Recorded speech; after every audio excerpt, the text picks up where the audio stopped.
Here. Cindy Collin. Here. Greg J. Here. Brandon Tankett. Here. Bryce Howell. Here. Are there any additions or deletions from the agenda? I have one addition, a claim that came in yesterday I'd like to add under my section. And then also under new business removal, Stardust Hills HOA would like removed. Okay. Larry, under Lisa Ziner, she's here to talk about the county flood ordinance. Could we add the comprehensive plan to that as well? Okay. You should be presenting that also. Yes, yeah. Also, Richard will not be here tonight, and he asked if we could take the 120 water off.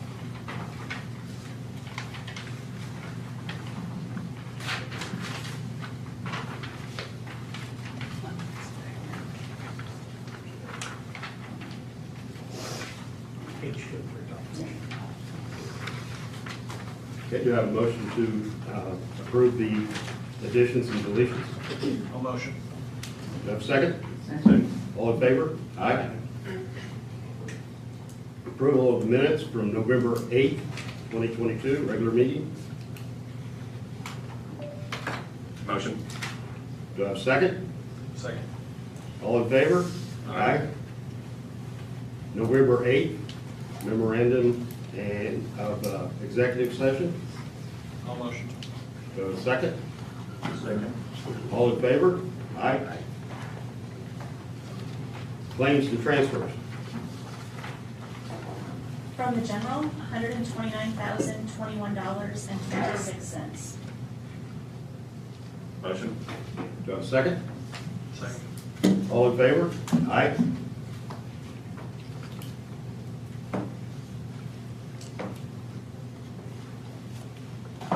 From water, $245,267.54. Motion. Do I have a second? Second. All in favor? Aye. From wastewater, $85,184.86. I'll make the motion. Do I have a second? Second. All in favor? Aye.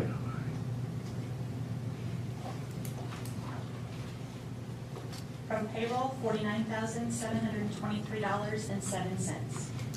I'll make the motion. Do I have a second? Second. All in favor? Aye. Communications. Good evening, ladies and gentlemen. Police department, we've been extremely busy as always. We're quickly approaching, by the end of this month, we anticipate we'll have over 4,000 calls for service, which is being kind of our typical each year. We've got 779 traffic arrests, over 1,086 warnings. We've done 163 warrant services. We've got a total of 168 criminal arrests and 101 felony arrests. So we've had a busy year, especially this last month. I know one of the things that Kelly, you're going to get to it, I think, we'll try and move some money around to help fill some void there, but our resolution. Our new the part-time detective we've had on has had an extremely busy month. We had a attempted murder at the truck stop that she helped work with. We had 2 truck drivers got in a fight. One cut the other one up and went to the hospital, one went to jail. We also had a theft at the truck stop that she did a great job working the case to the point where we were able to get a search warrant down in Greene County in Lincoln. And 40 years of law enforcement to go down, and we actually recovered virtually everything on the search warrant, to include the clothes the guy was wearing when he did the theft at the truck stop. So we recovered the item that was stolen and all his clothes that he was wearing when he stole it. So did a great job on that. We've got a couple other active investigations that we are working and starting to get some traction on that as well. So we've been very good in that sense. I know we were supposed to have one, but we got a new reserve. He's not here tonight to do it.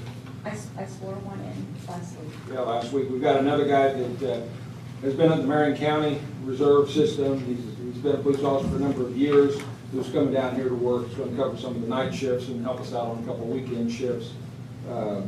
We'll get him brought on board. And then also, I know Larry and I went to a meeting with South Putnam and Cloverdale schools talking about getting a second SRO. They're very interested in that. It's pretty well been approved, I think, with Cloverdale, and they've got a meeting set for South Putnam coming up. They're looking to cover 100% of the cost. We basically are just the ones who will house them, and they'll be through our police department authority, but they're going to split. I know Kelly's worked up, we're going to keep working that list down on what it would cost, so the schools will know, but I think we can probably get it done for in the neighborhood of 70, 75,000. Because we've got the uniforms and equipment, a lot of stuff already. We've got an officer identified that's already reserved, who's already been through the pre-basic. He's got a lot of the stuff that's required and necessary. And they'd love to get something up. So it'd be 20 hours a week for Cloverdale, 20 hours a week for South Putnam. So it'd be kind of in addition to where we have Cody over at school right now to give like a second officer at Cloverdale. And so far, South Putnam hadn't had anybody up there. Larry, do you want any discussion on? Not really. Okay. So we're kind of floating that out there right now. And then the only other thing I have is on where we're at with Argo right now. Of course, we retired Argo, and I'd like to put a motion to the council or see if you would put Argo in the care of the handler, Sam. Yeah, I mean, the dog has served his duty. Last month we retired him. You know, I don't think there's a better person for the dog to go to than the handler. They know each other the best. Also kind of protects it down on liability. The last thing you want to do is give a dog to somebody who doesn't know it or even go through that process and then something happens. I don't think any of us would like to see that. So I suggest we would take the dog to give Argo to his handler as a, that he can protect us all these years.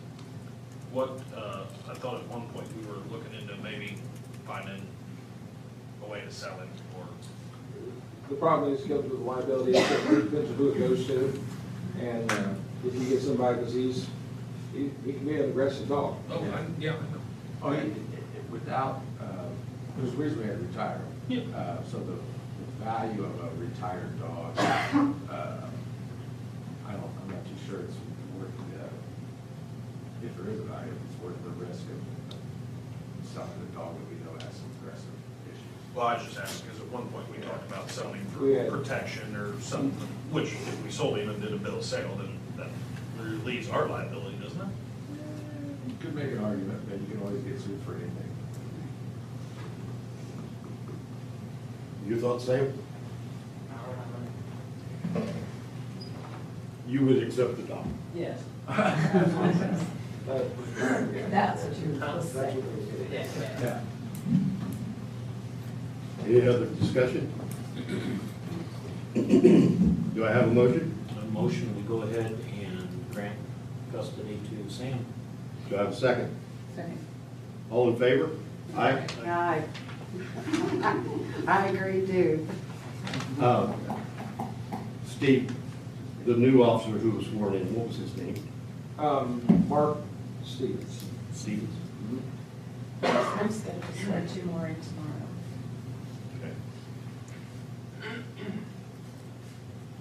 Okay, anything else? And other than that, Baz is now on, we got the insurance, Baz is on duty, actually with Sam tonight, so, Okay. our new dog. What's the dog's name? Baz? Baz? Yep. They end up with some strange names, don't they? Thank you. Okay. That's all I have. Okay. Is there anyone from the fire department?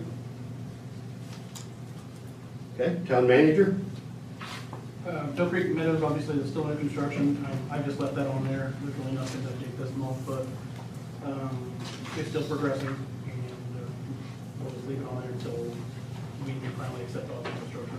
Jason, do you know if he sold anything? I know one is sold, for sure, and there's actually a person. Utility relocation, this was the water, sorry, did you want me to continue on? Yes. That's the water and sewer main going to north of 230, north on 231, north of 70 going to Poet. I'm still working with our engineer, also NDOT's engineer, We did have a meeting last week with NDOT, and at least we have a verbal agreement. They're going to assist with paying for that project, which comes in at $1,060,000. We're trying to work the balance of that through the READY program, and just trying to iron out a few of the details, whether we're going to keep the infrastructure in the right of way or if we're going to get easement. But I feel pretty confident it's not going to cost us much, except for maybe engineering would be the only cost that we might have there. So details are still being worked out, though. We'll keep you posted as we go. Bennington Way, congratulations to the council. You received $968,410.50 in community crossings. I know that's a project that we've been working on for quite some time. Along with that, we have $331,796 coming from the READY program. So there were two sources of fundings to make that project happen. I anticipate the final design to be on my desk before Christmas. And we're hoping that the first meeting in January, we can accept the design and go to bid.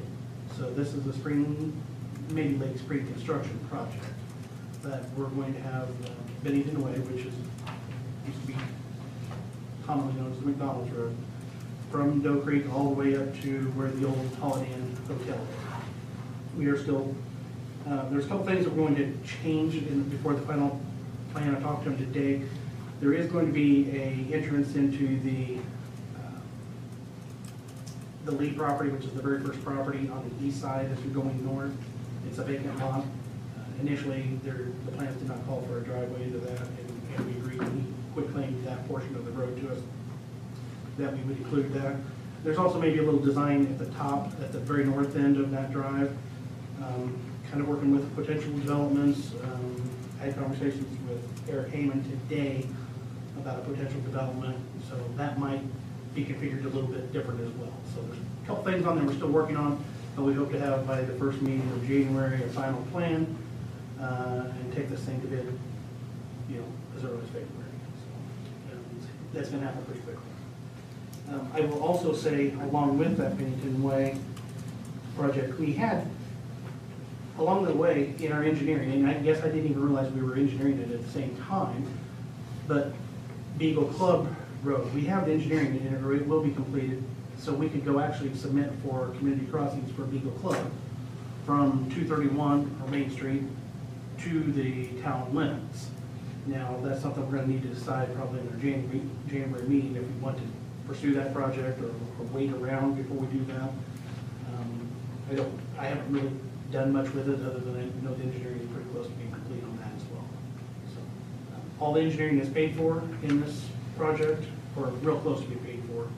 We're probably 95% paid for, I'm guessing. Very close. So we shouldn't have any more expenses with regard to that project.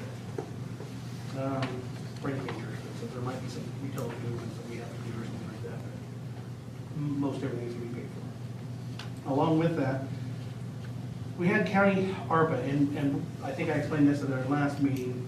We initially had READY funding for this lined up.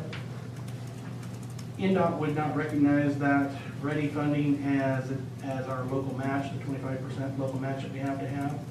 So we kind of did a little trade with Clear Creek Conservancy District, which is Heritage Lake, that had been receiving county ARPA money. Well, they were also eligible to receive READY money. So in the amount of $331,796, we let our READY money go to Clear Creek. Clear Creek allowed the county to assign that to the town of Cloverdale. And we do have a resolution. It's just a contract. Or it's just, okay. Yeah, it's a grant, subrecipient grant agreement. Is that in somewhere else in this, or is this where we? This is it. Okay. So that's what we need to sign tonight if we're going to accept that $331,796.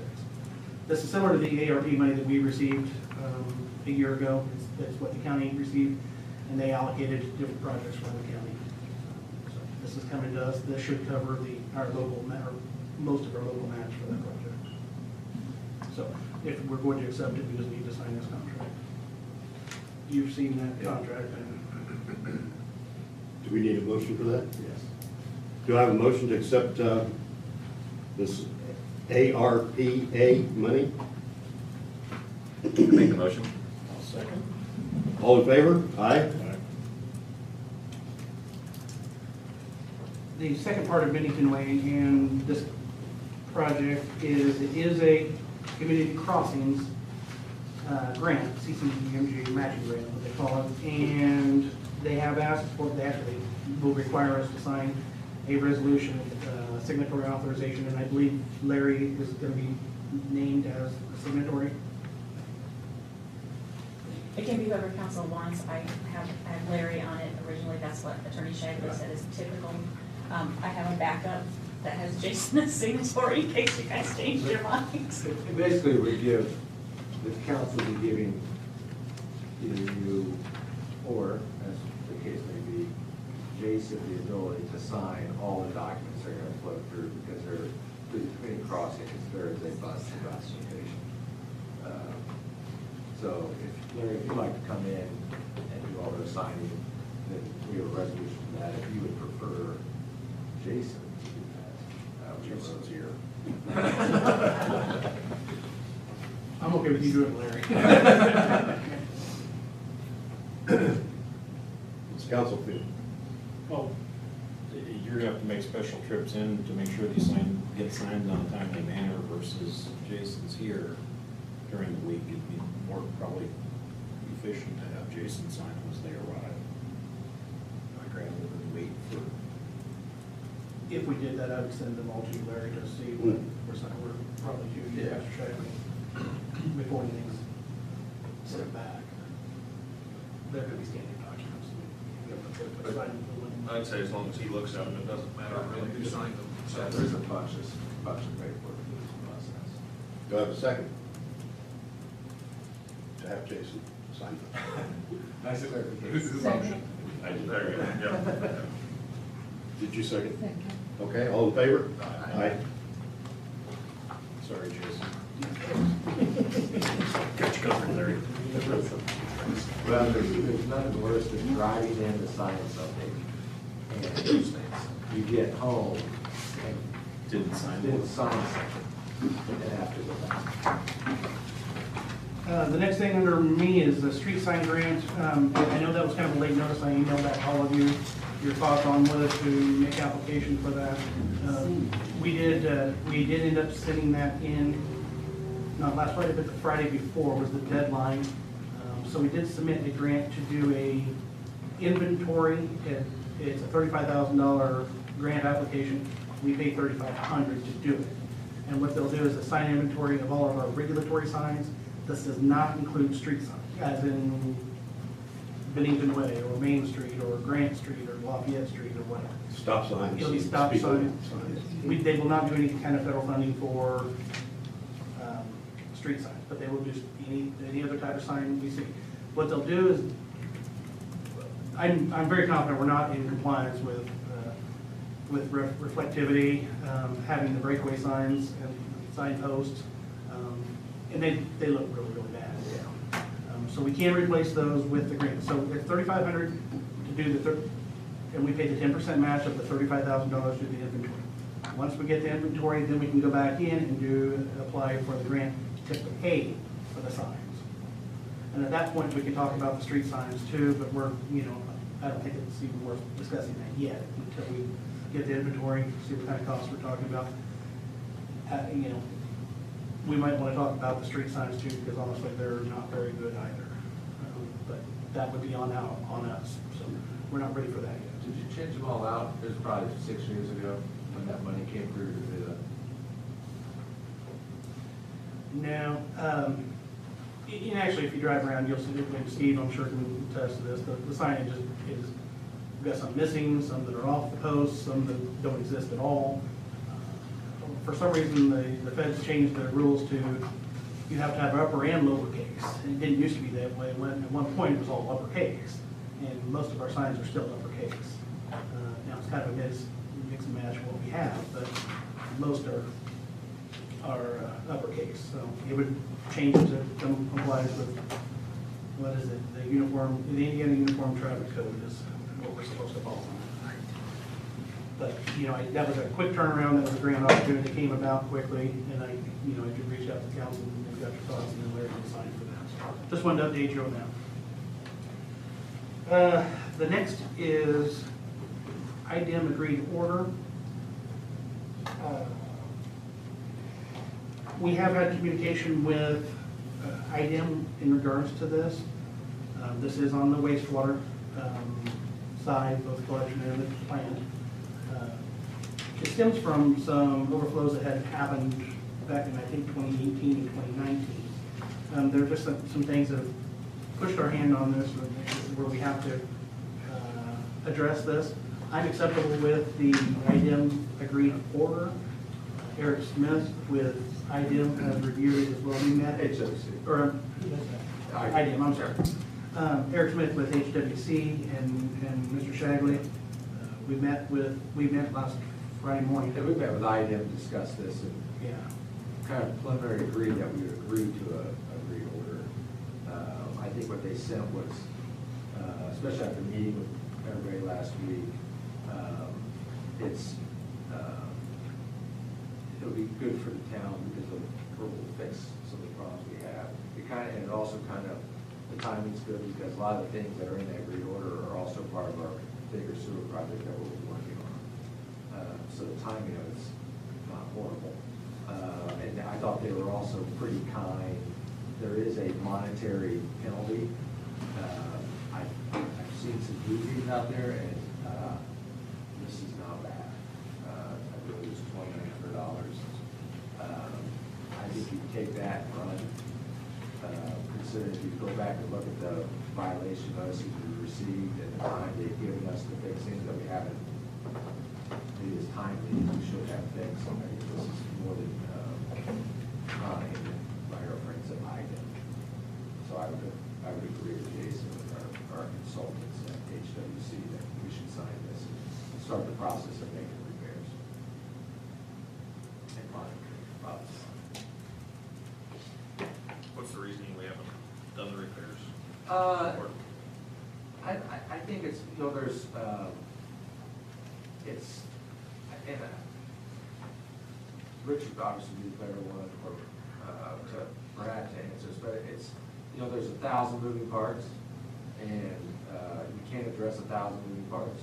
You can do 100 or 200 of them, but the problem is even the littlest things can cause problems. There's a lot to do every day,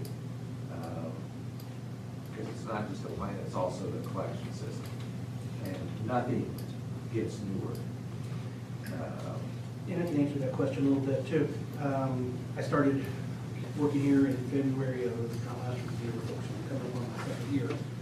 And I think we may have been month 3 that I was here is when we started talking about doing a preliminary engineering report to address all the items in that IDEM had concern for. And it just takes that long, honestly, to get it through the process. So we've had a year and a half almost of addressing IDEM's problems. And honestly, IDEM has been aware of what we've been doing the entire time, and they've been really good to work with, honestly. So, this was just kind of forced on them and us. Well, I'm not upset with this. So I'm actually okay with it. Especially with the timing of our sewer project that we have. Almost every concern they have was being addressed in that project Yeah. that we are working with SRF on. So to do all those little things, that's why you gotta wait to get the money. Because that part's for 3.5. 3.5 million. That's why it wasn't.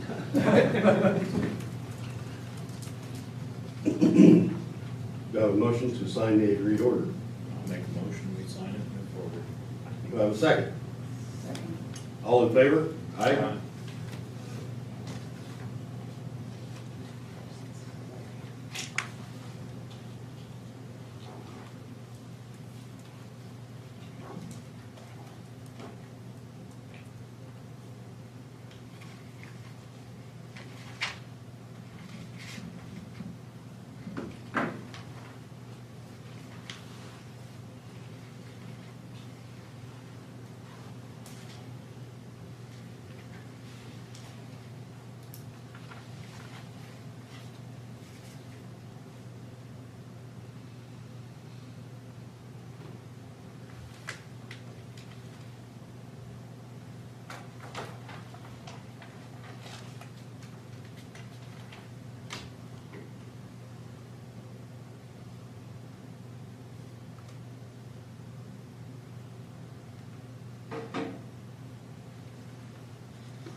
And does Richard need to sign this also? I think so. Okay. No.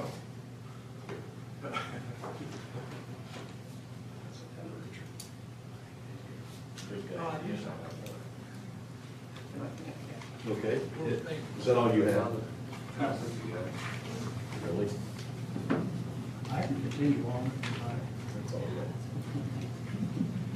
Okay, clerk treasurer? Before I get to the monthly reports, I'd just like to make the town council aware, one of our vendors, FSG, has gifted the town some equipment to help facilitate our meetings.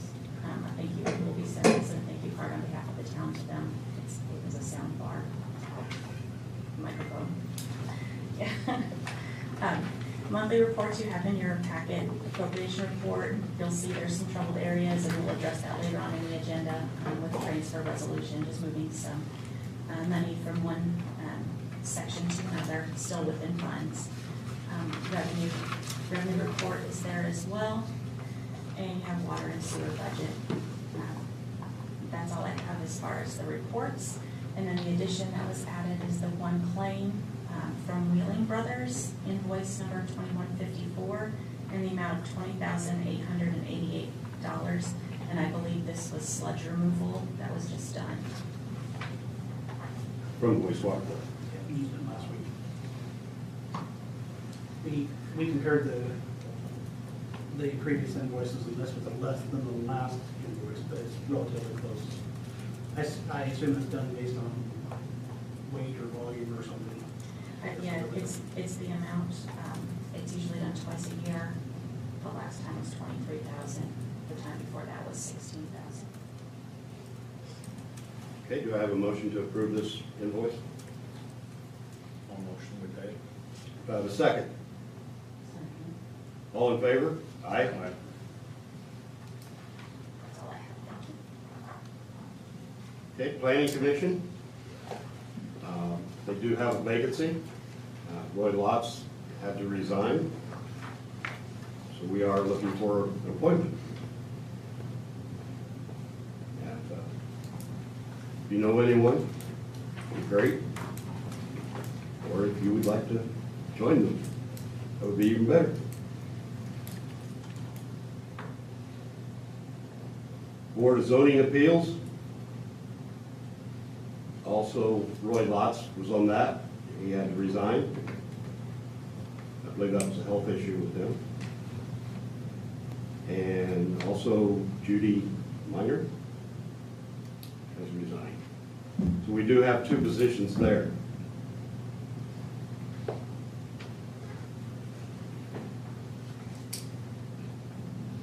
And did you ever hear back from Jelena? No, I gave her the information. I haven't heard back. Okay. Park Board has one opening. Term would be a year. These are all terms for 1 year. And again, anyone who would like to be on the Park Board. Redevelopment Commission has one opening due to Rick Deerwester's resignation. And then Scott Bailey is up for reappointment. And I would like to go ahead, it is council president's appointment. I would like to go ahead and reappoint Scott Bailey to that position.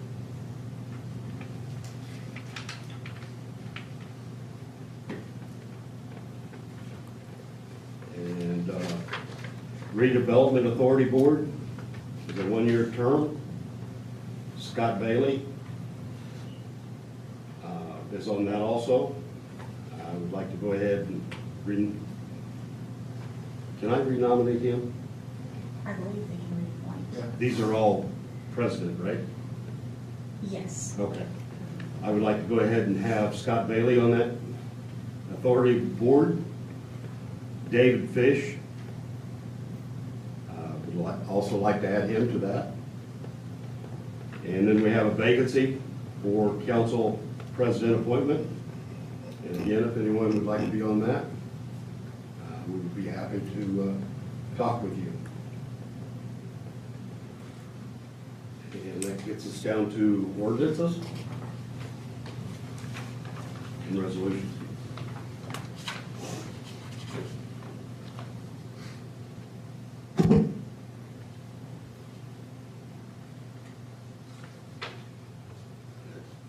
Is that you? I can do that, that's fine, sorry. Yeah, ordinance 2022-14, this was introduced at the last meeting. This is to create a fund for the opioid fund settlements. And there's two, so 2022-14 and the next one we're gonna do.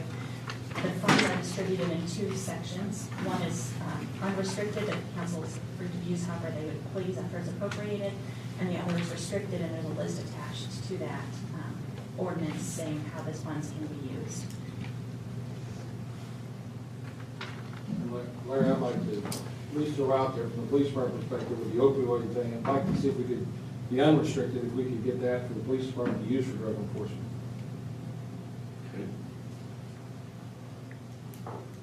Any discussion on that? I think that's a great place for it to go. And the restricted funds, what can they be used for? It's the list that's attached, it's pretty. Pretty late. Yeah. Okay. Education. Yeah, Narcan, is that, Okay. that's one of the. Restricted ones? One of the uses that can be used for to purchase that, but, and I don't know the rest of that. Yeah. Do our officers presently carry? Okay. We do not currently, we've had some, but we have to get the training, and what we have is outdated, so we've got to. What's the cost of the training that we need to be? I think we look around and try to give some upward free training, because a lot of the agencies will provide that. The biggest thing is find one that will give the Narcan with the training.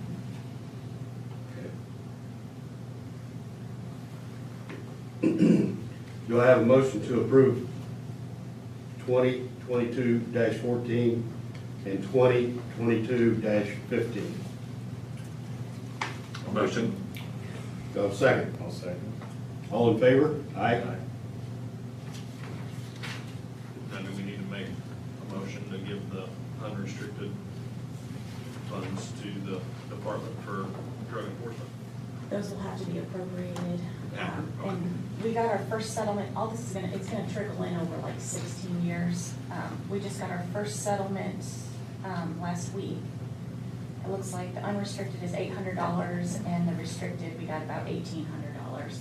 But if you choose to spend that, it will have to go through an additional appropriation process, which will be a 3-month process. And we'll have to advertise in the newspaper.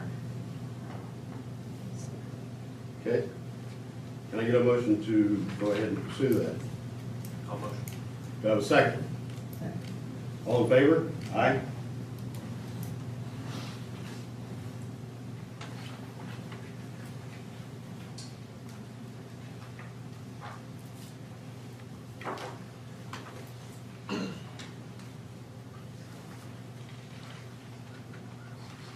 Okay, you want to go ahead with the salary ordinance?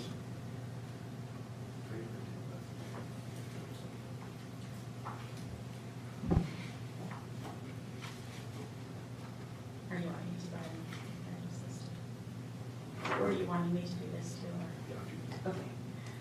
This is ordinance 2022-17. This is a new salary ordinance that will cover the employees for the years 2023. And we'll start the first pay in January. The first reading was last month.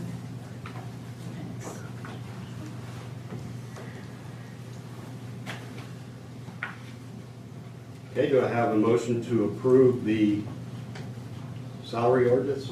I'll motion. Do I have a second? Second. All in favor? Aye.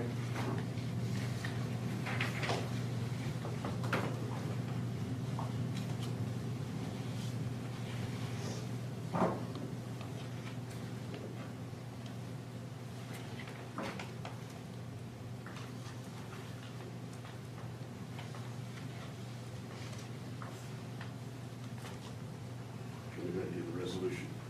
The next one. However you want, I'm just not sure if you want me to go through it or not. No, you're fine, go ahead. Okay. The next one is ordinance 2022-18. This is the first reading, the first introduction of this. This is what council requested last meeting to raise the spending limit of the town manager due to the rising cost of utilities, so fewer claims could be brought. So this is what you guys asked for last meeting. It's just an ordinance form, and we can do it in two meetings. You can pass it the first time, then we'll have a second reading next meeting, or if you'd like, if this is still your intention, and it passes unanimously, you can choose to waive the second reading and just have it go into effect. I make a motion to waive the second reading, just to have it go into effect. I think you have to pass it first, I think, and then you can, so it has, you have to pass it first. So I'll make a motion to pass it. Do I have a second? I'll second. All in favor? Aye. I'll make, go ahead. Read, Make wait a the second motion reading. To waive the second reading. All, do I have a second? Second. All in favor? Aye. Easy. Easy.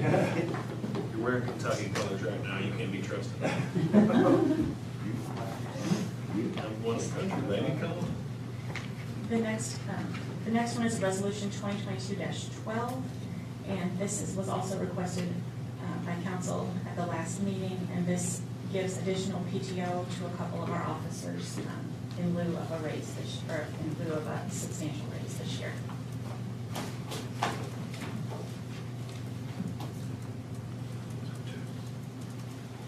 Do I have a motion to approve resolution 2022-12? All motion. Do I have a second? Second. All in favor? Aye.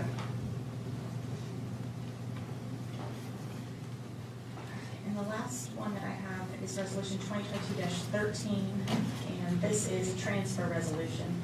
Basically, this cleans up our accounts for the end of the year. And all the appropriations, if you look, if there was, if some categories were overspent, this moves money, if there was extra money in that category, so move it up to where it was overspent. And it's broken down in the resolution, the different areas where that has occurred.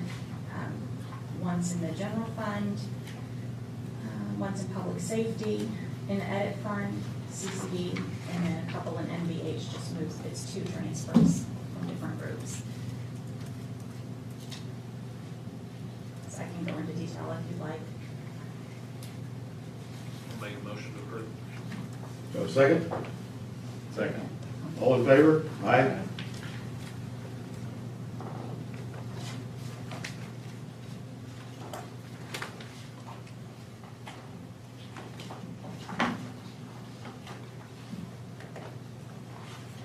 New business. Lisa Zeiner.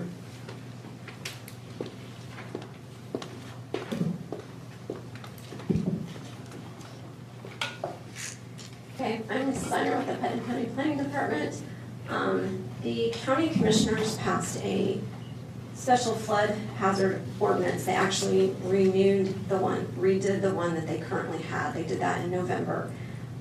This updates our ordinance to the new standards through FEMA and DNR.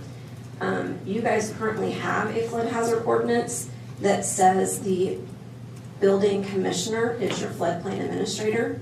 You don't have a building commissioner, that's ran through our office. So this ordinance basically replaces that, still keeping our office as the floodplain administrator by adopting us. So it doesn't add anything to you guys, it just helps update your ordinance to come in line with the state ordinances. So I just need approval to have you guys sign it and we'll move forward. Okay. Do I have a motion? I'll motion. Do I have a second? Second.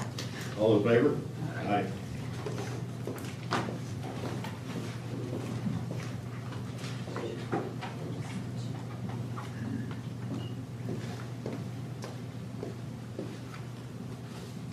Do you have that letter that I sent you? I don't think so. I can find it. You can explain more. I'll explain while he looks, yes. So the comprehensive plan that we are working on, you guys originally agreed that you would partner with us. We just have an official document that lists out how you're wanting to participate in that comprehensive plan and the zoning ordinances. Your portion of it, if you participate and have a section specifically dedicated to the town in the comprehensive plan, I believe was 12,000. If you participate with the zoning part of it, there is no additional fee with that. We just need to know what level of participation you want, and there's 3 different categories that I was gonna go over, but I didn't bring that with me, so. Well, hopefully Jason can find it. Are all the other communities in Putnam County participating?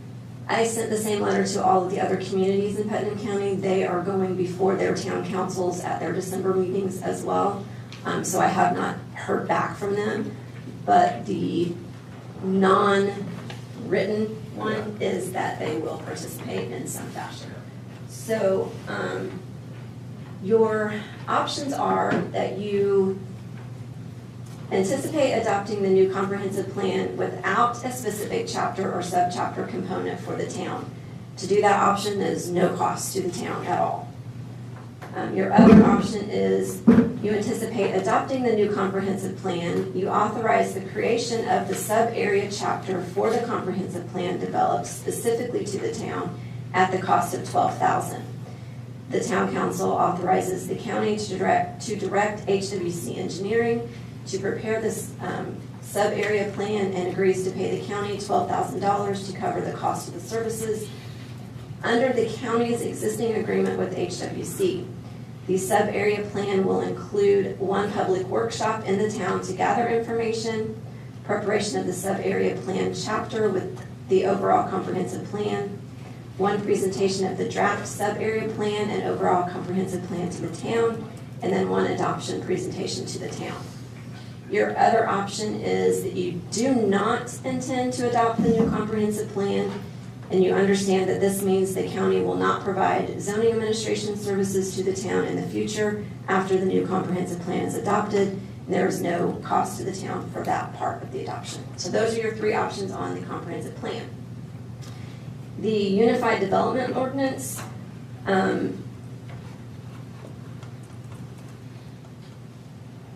there's no cost to the town for the preparation of any of the UDL, Unified Development Ordinances alternatives. So the first alternative is that you anticipate adopting the new UDO and want the county to administer the town's planning and zoning. An agreement between the town and county will need to be developed or updated for these services. You anticipate adopting the new UDO, but will continue local planning and zoning administration. And your other option is you anticipate keeping your existing zoning and subdivision control ordinances and will continue to administer them yourselves. So those are your options. We just need to know how you want to participate so we can continue moving forward with our work. What is the deadline on this? The deadline on adopting this, Yes. I asked for January 15th. So you have some time. We preliminary kind of decided to go down the path of spending the $12,000, getting our Cloverdale zoning rules, and then stick with the county administrative. And how it works is if you come in and say, I'd like to rezone this piece of property, you go through the county zoning for them to review, and they provide to us, and it will still be decided by this council whether or not it gets rezoned. Right. You would keep your plan commission and your BZA. You just did. We would just be the zoning administrator, meaning all the paperwork, all the legwork, documentation that we would then submit back to you guys would come through our office as opposed to hiring somebody else to do it or Jason taking it on. And I don't remember, I'm sorry, Lisa, the fees would be the fees that the county sets, correct? Not what the town does? We could, that would have to be in an interlocal agreement, so however you guys want to word that, it would either be our fees or we would use your fees for the, I just know those we two. have fees, I just don't know if they compare, but we can look at that. Yeah, I mean, I know for the county, if you're doing a special exception, or a development standards variance or a use variance, it's $150. If you're doing a rezoning, it's $500 plus a certain amount per acre, I think it is. Minor plats are $200 plus 10 or $20 per lot, and then a major one is $300 plus 10 or 20 per lot. So there's different fees for that, but if we can do whatever the interlocal, whatever we agree on, whether it's county or keep your guys' fees. But if They administer, they would keep, yeah, we would keep the fees. The fees would not come to you. Yeah. Do you have any idea of what those fees are here, the county, or the town would then be giving you? In the last year, we've done one rezoning. Well, no, yeah, I've been to one. Up to this point, we've not even charged for those. They've Yeah. just done them. And not done them well. I like the idea of going to the county. I like the idea of the whole county going to the county, and then once they have it ready, it goes to the local, whatever board is controlling that parcel. The town's not using. It costs us more than to administer than what we bring in. Yeah. The time that I spend on zoning is crazy. Well, there's also, on a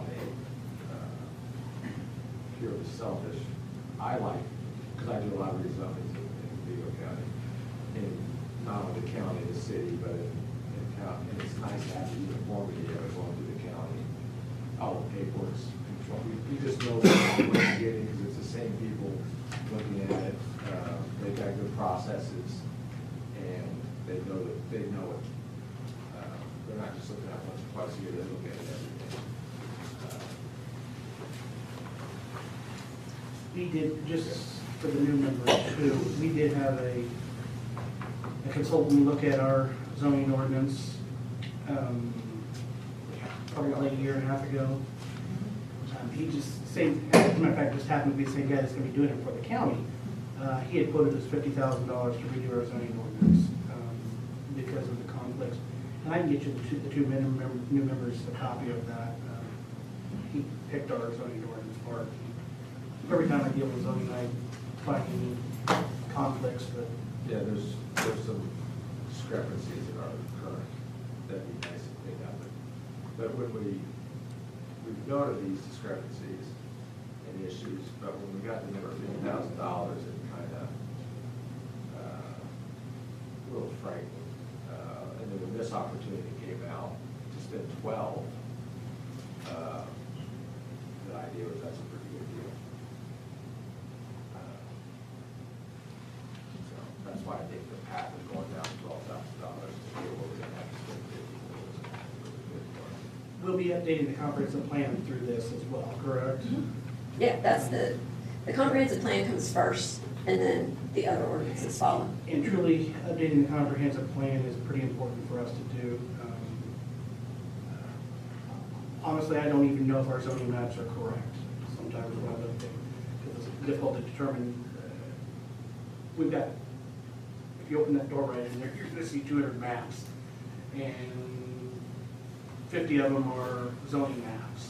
And some have dates, some don't. I'm just going off of what the most recent date was, in hopes that that is the most recent zoning map. I would concur with that. When we get your building permits come in, we always check zoning, because we need to make sure that whatever's being built meets your guys' setbacks. And it is very difficult for us to determine, is this zoning or this zoning? So, yeah, even for building permits, it's hard to tell. I have a couple of questions. Is this gonna cost the town $12,000 to make this change, to have this administered through your office?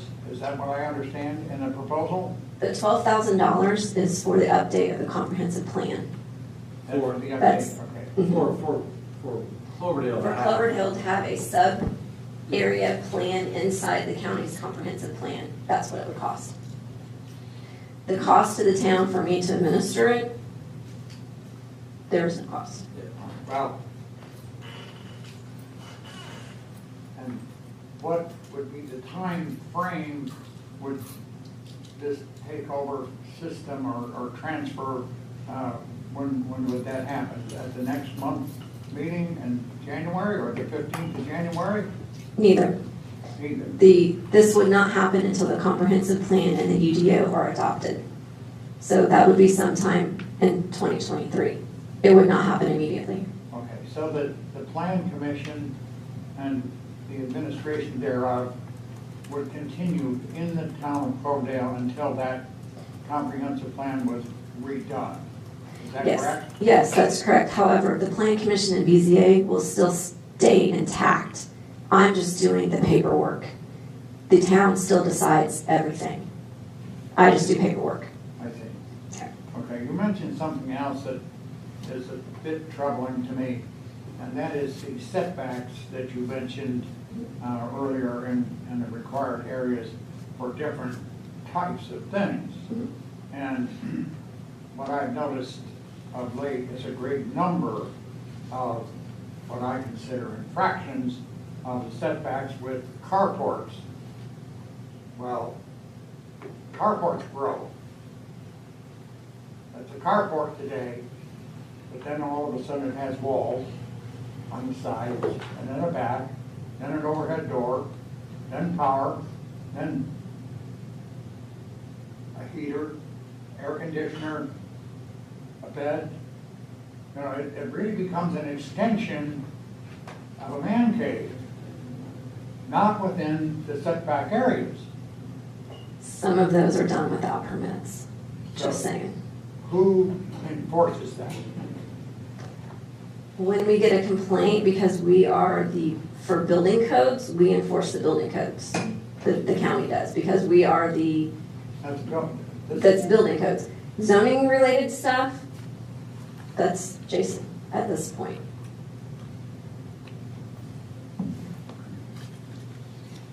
I think I understood exactly what you said.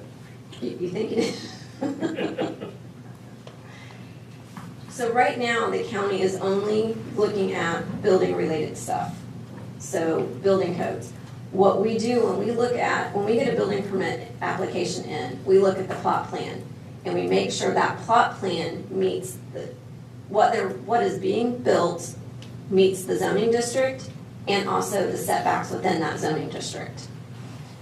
Well, If it doesn't, we send them to Jason and say, they need a variance to do X, Y, Z, or whatever. So it comes back to the town if they don't meet those, including height restrictions. So anything that doesn't meet the zoning, when we look at a building permit, we send it back to Jason. We will not issue a building permit if it doesn't meet those setbacks.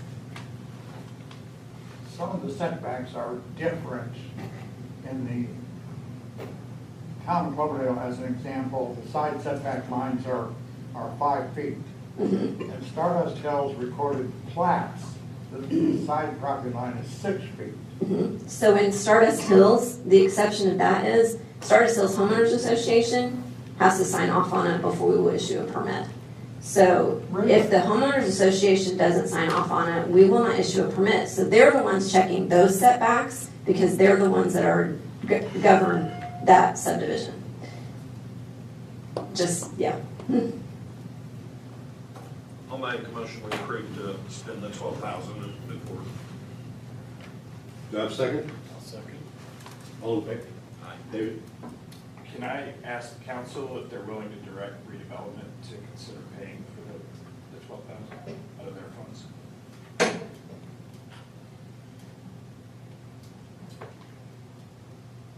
Do we have to approve that in the meeting before we can? Yeah, tonight we're approving, why? We can determine the base of later. Yeah, so we're just approving, tonight we're just approving that we want to spend $12,000. We can figure out how. Okay. At a later time. Okay. All in favor? Aye. Aye. Thank you very much. Yeah. So if we could mark this one. This one? And then whichever one is going to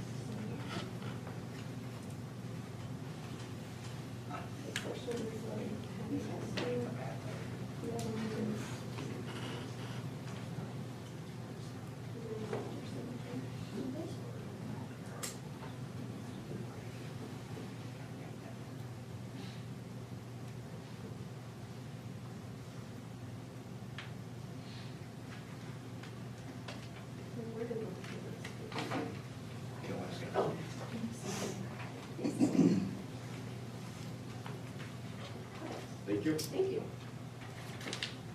I think that is all I have, right? Thanks. Okay, Thanks, Lisa. thanks. Putnam County Pantry Coalition. This is Susie Miller. You will help you, huh?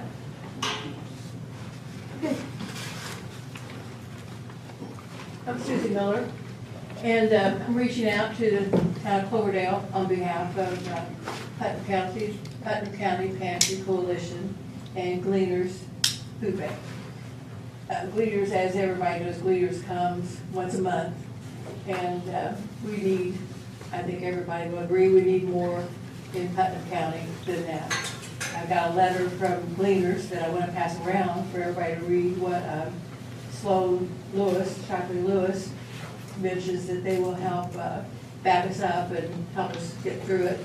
At this point, we're initiating the thought and trying to get everything together. We need the location, and if the training depot would work, that would be wonderful. She said that Sloan also sent her a letter that she'll come out and look at it with you and talk about it if it'll be agreeable.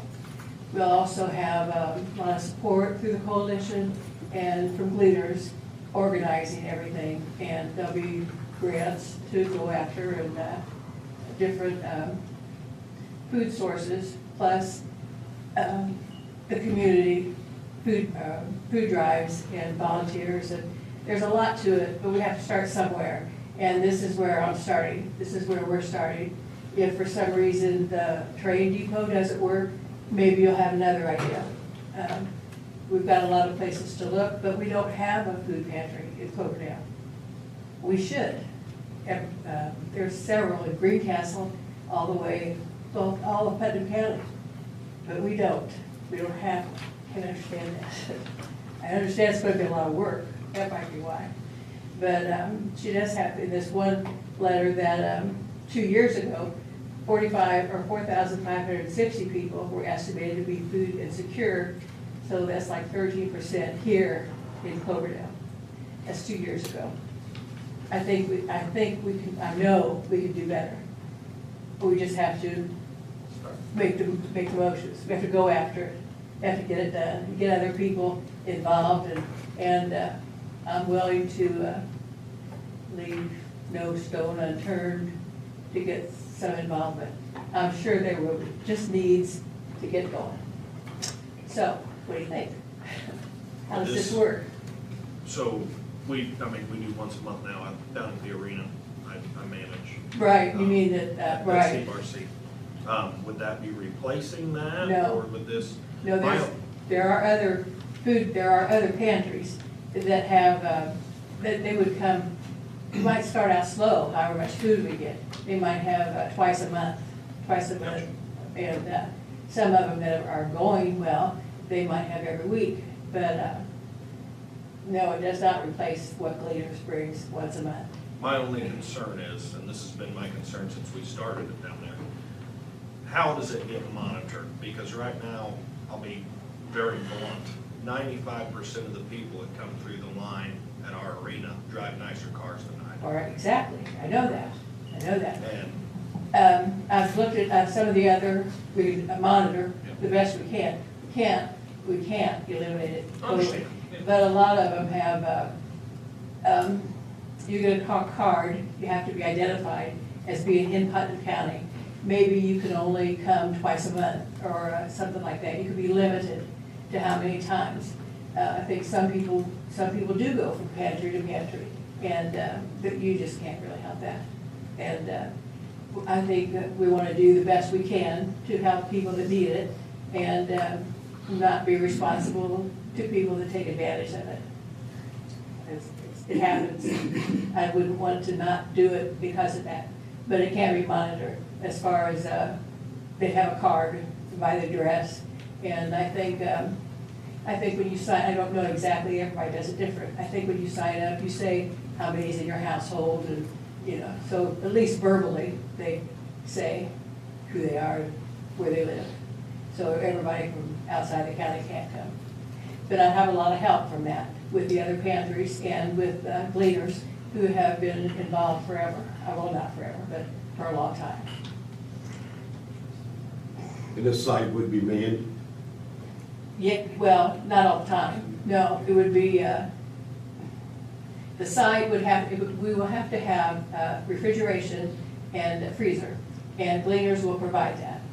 And there will be, I don't know that there would be any security for it. I mean, it would be locked and everything. Right. And it would be manned during the distribution Okay. and stocking it and everything, but it would not be manned, you Right. know, regularly. It would have open hours. Yes, definitely, and it would probably be, as far as people coming in, it would probably be 2 hours twice a week, or twice a month. Who would be responsible for paying the power and water? We're hoping that you would. Is water on in there now? Kelly, or do you know? Or- Water, I don't know, there is power, is there? I think there's water, I'm not sure.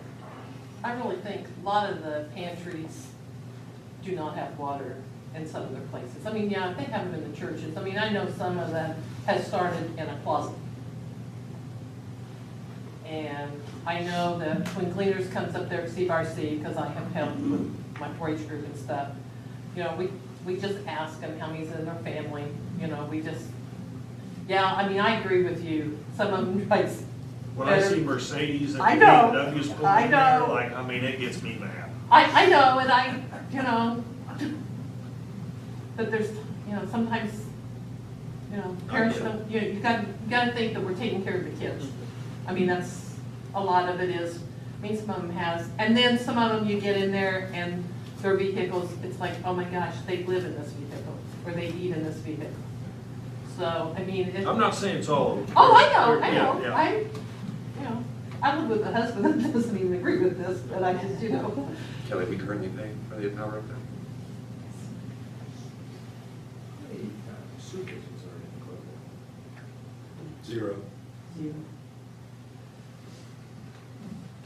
If the water and sewer, I mean, Like she said, I don't believe the water is necessary. I don't think that would be It enough. I was needs just to saying be- for like restroom. Well, For the yeah, but you know workers, what, right? I mean, does anybody even when they're up there at CBRC, I don't think anybody goes in up there, do they? I mean, we make a point to leave them alone. Yeah, I understand just- that. Just in case, but I guess I don't know. I don't think, I mean, I've worked it a couple times, and I don't think anybody ever left there. I mean, you're only there for 2 hours. that's a minimal cost, it's already our utility, so. Well, I mean, you got, Electricity will go up with the. it was gonna go up because you're running freezers, not stopping. Yeah. Yeah, electricity will be different. What was your one caveat with the building? You said there might be a discussion that we needed, or a hesitation. There's restrictions. Thank you. Gate restrictions. If that's what It could well be maintained historically still.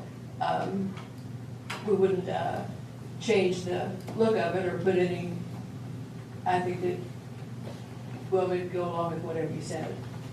But it could definitely be a plus to the community. Have you been in the building? No, but I want to. Yeah. But have you? No, but I was gonna ask, why do you like it? Well, because we need something, and you have to start somewhere. I like the size of it. I put I want to pass these around. I've got a picture of it. You can get around to it, in and out, but people will, we just kind of move those around. People don't come in the building, just the workers, and we'd have the boxes ready for the, and just take them out to people as they come up. It won't be like Gleaners when they come in once a month, because that is just flat open. You will have to prove that where you live, or that you're with Putnam County. And I've seen on some of the other food pantries, different ones have different restrictions. So, I will say, first of all, I think it's a great idea. Let me throw that out there. If you had Plan B on a different location, have you even thought about Plan B? we've been working on Plan B. I'm supposed to talk to American Legion next week, and then we'll just beg at the churches, but no one's, everybody likes the idea of it, nobody wants to do anything about it. So I just have to keep on, and something will come up. I like the depot, it's easy, to go around. Right. And it's accessible and it's local. What do you think about it? First of all, again, I think it's a great idea, considering Cloverdale has nothing like this. Nothing. There are some concerns with it being so far back off the road. Yeah. I don't know if there's security lights back there at nighttime. I'm just thinking worst case scenario, because I don't want to see it vandalized, number one. Right. Number two, your product stolen. Again, I'm going worst case scenario here. Well, I've thought about that. My husband has talked about it, and, you could have security systems, and it could get broken into. Somebody could. They could break into anything, anywhere, and it would really be too bad. Don't want it to happen, and if it's in a church, it could get broken into. It would be locked, as far as the building would be locked, doors would be locked. So logistically, let's say the first Monday, the third Monday of every month, you're providing food. Well, yes, you probably start out with twice a month, Yeah, so, whichever ones, and I kind of, okay, so then you bring the food to be delivered sporadically throughout the 2 weeks leading up to that? yes, Okay. and there'd be, and we'd have pantries and shelving and refrigeration and freezers. There'd be a constant drive to get that food. Any plans then to have a soup kitchen? No. We've talked about, I talked about it with someone when I was thinking about Meals on Wheels, and there have to be a kitchen available, but no. So, I haven't really talked about a soup kitchen. Would the town be under contract? Is there a contract with the other towns that you do participate in this program in? I think we'd probably take what we could get. If you required We'd have a lease. yeah, I think if we were operating this is my thought, it's only my thought, someone else would really answer these questions. But if we were allowed to operate out of there with the idea if there was a problem, we'd have so long to find another place. Not just be out tomorrow. Is there an entity? What do you mean? Is there Somebody behind this? Well, is Cloverdale Food Pantry Initiative, is that a nonprofit? Well, it would have to be a nonprofit. Now, I'm not sure how Are you set up as a nonprofit now? the Putnam County Pantry Coalition is, yes, Okay. and Gleaners. I don't know what Gleaners is, but, and there's numbers and everything for tax deductions and the nonprofit, and what is it, a C3 or whatever it is. So all that is in place. I don't know exactly how it works, but So that would there would be somebody else They're behind the you ones that knows all leasing that. the building.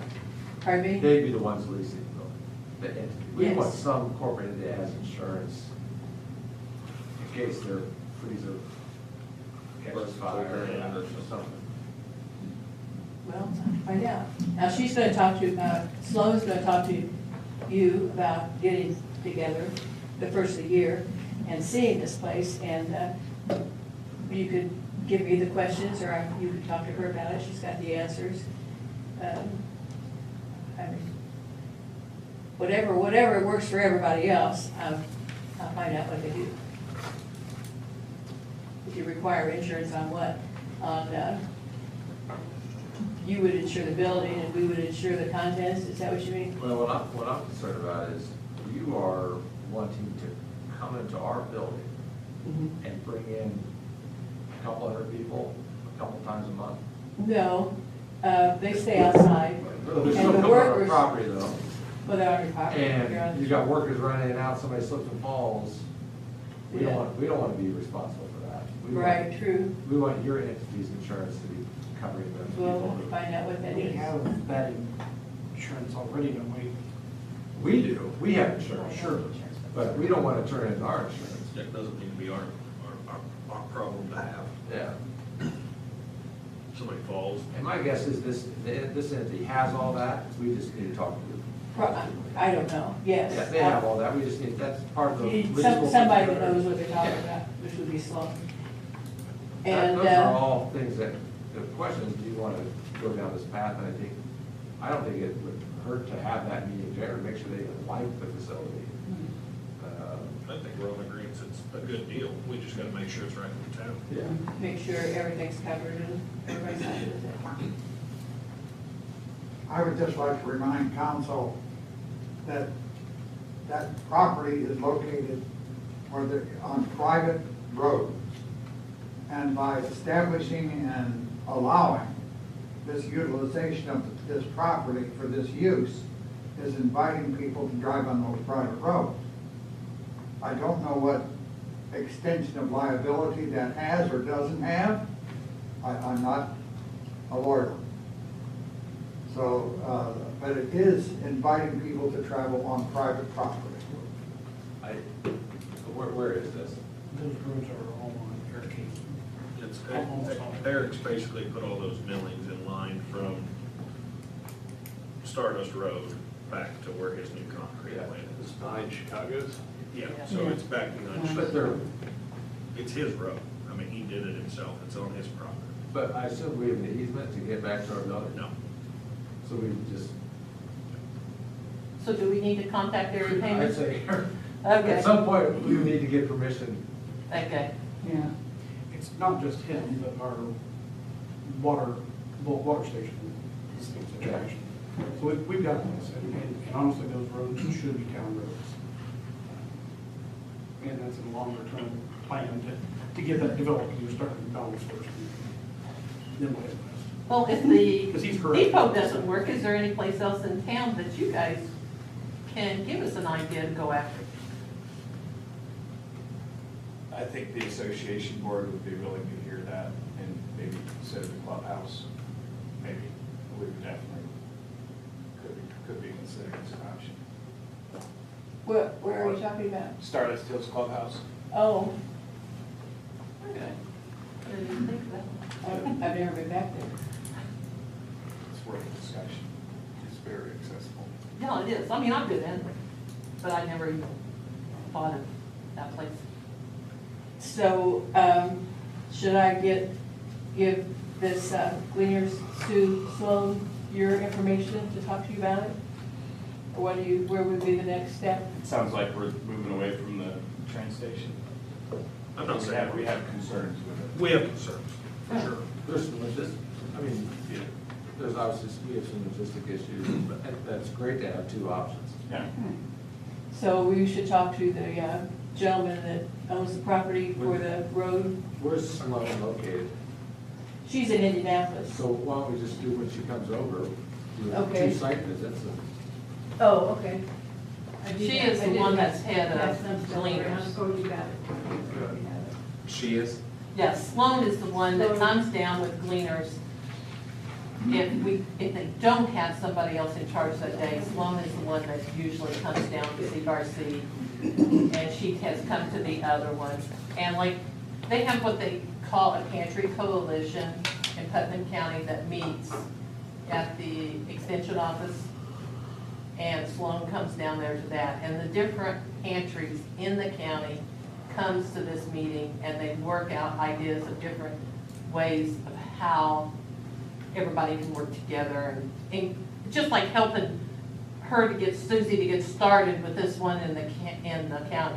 I mean, I'll be honest, we done it 2 or 3 months ago. A couple of us did with my 4-H group. Well, we was we need it here, but it's like neither one of us wanted to do it. Well, then Susie calls me, so it's like, okay, I'll look into it.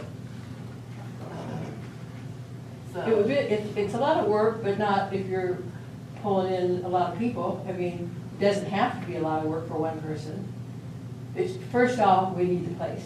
And then when we get the place, then we'll get a committee going. And committee, the volunteers. And by summer, we'll have a food pantry. Don't you think? I'd say we have a soup kitchen. Yeah. You're dreaming there. Why don't, I'll throw this in Jason's lap. Jason will reach out to Sloan and set up a time and then connect David and connect that so we can do one trip. That'd be good. Two site visits, what works for everybody. And, looking at it, do you want to be around where all the people are? Or do you want to be out in the middle? I apologize, I don't know what this thing is. It's behind Chicago's Pizza. Oh, so, Yeah, it's behind okay. Chicago's. Yeah, okay, that's good, okay. So it's good to have choices, It's good to have choices. so. So, you're gonna get in touch with Sloan, and that'll be the next step. And then, thanks for your consideration. Thank you. Thank you. Thank you. Thanks for what you do.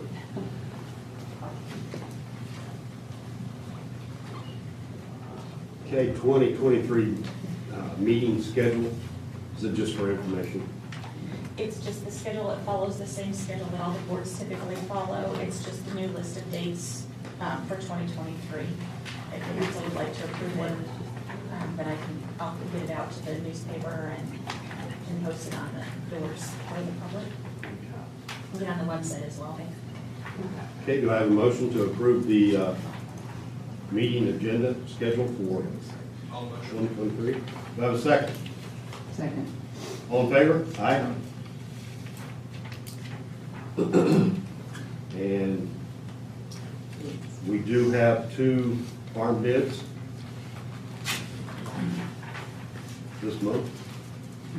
Last month wasn't quite as good.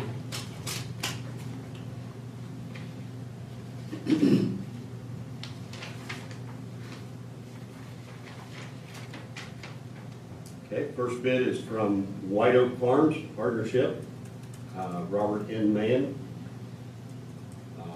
to farm the 7 acres tillable with a bid of $126 per acre for a total of $882.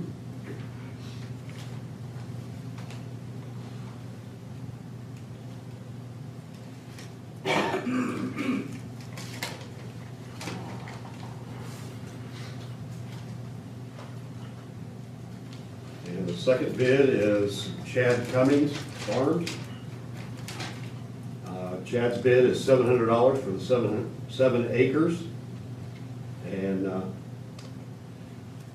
for January 1 through December 31st, 2023.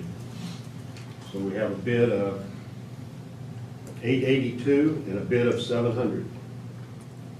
What are we, what did we get last year? I believe it was 800. Problem is 7 acres is more of a pain department than not.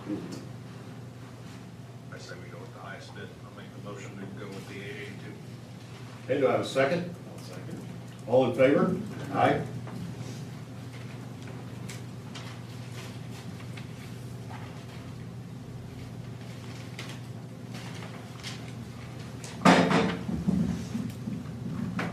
Okay, and I believe we tabled the Stardust Hill HOA, is that correct? Old business, AT&T. Council asked me to look into the data usage and getting unlimited data on the bill. And I Mhm. just want to report back to you, we did look into that. When we looked into it right after the meeting, it was going to be about $60 a month extra to go with unlimited data. That's for all phones. Yes, we had 9 lines at the time, and today we just added a new police line, so that's probably going to add a little bit of a cost. But $6 a month. The data we have now, we have a 30 gigabyte plan, and typically most months we use between 6 to 12 gigabytes a month. So we're using less than half most months. I think what happened last month was just a new employee who was getting used to the phone. In the last year, how many of those overages fees have we had to pay? No, this was the first None, one. it's the last one, but how much was that? The overage? What was that? More than 60? I think it was like 30, it was like, I was thinking 30. $30. 30, yeah. yeah.